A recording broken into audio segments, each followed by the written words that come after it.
Since I was able to watch movies, I loved them.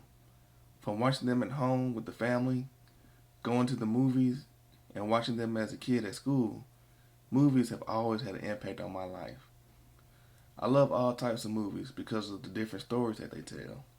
Some good and some bad, but you have to watch them all to know what to do and what not to do. The film genre that had my attention at an early age was horror. Since I saw the third film of A Nightmare on Elm Street, I was scared out of my mind but fell in love. The power that a movie can give over a person is phenomenal.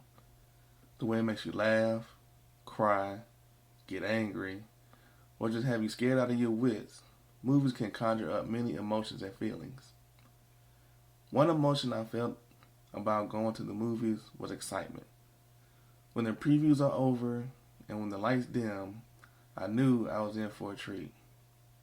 What really got me ready to watch a movie was the introduction of the film logo. When watching the new edition of Freddy Krueger, observing the New Line Cinema trademark fly across the screen, I just smiled and sunk down in my seat to get ready for the four-bladed slasher to invade teenagers' dreams to gain revenge for what the parents of Elm Street done to him. Along with other film studios, I always said to myself, I'm going to work for one of these companies.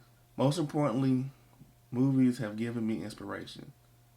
As far back as a young boy watching Willy Wonka and the Chocolate Factory, I always wanted to be Charlie to get that golden ticket, to live happy and do what I love, making movies.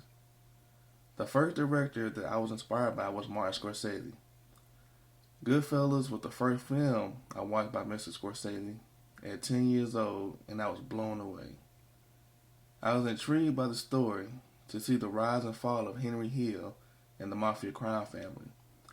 Scorsese had countless classics on his resume: Raging Bull, Taxi Driver, Casino, Gangs of New York, and many others. Now, when I finally realized I wanted to be a part of films as a cinematographer and or a director, I started to study films. So when I purchased DVDs, I would listen to the director's commentary to learn why they shot one way or edited this way, or why they put a certain sound in the movie, all to get more information from the greats. Now that I've gotten older, a new filmmaker has continued my inspiration. His name is F. Gary Gray. Mr. Gray has shown me that African Americans can be one of the best directors in Hollywood. From directing music videos to directing multi-million-dollar movies, F. Gary Gray is holding the torch and broke away of the stereotypical African American directors on making urban films, quote-unquote hood films.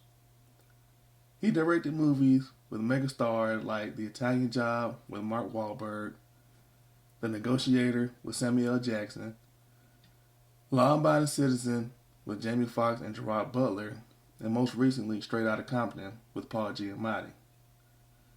There are black directors that have directed others not so urban films.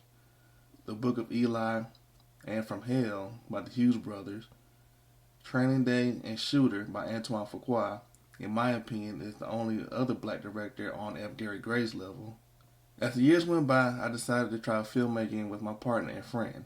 I swear it was the best time of my life. Working almost 12 to 14 hour days and getting up before the rooster crows didn't bother me at all. I actually loved it. And this is when I finally realized that filmmaking is where I need to be. At the same time, I want to get better and learn more about filmmaking. So I made up my mind to enroll into Full Sail University. My goal after graduation is to be on my way by becoming one of the greats like Francis Ford Coppola, the Coen brothers, and Steven Spielberg. I know this will be a journey, but I won't stop until you see Directed by Brandon Jones.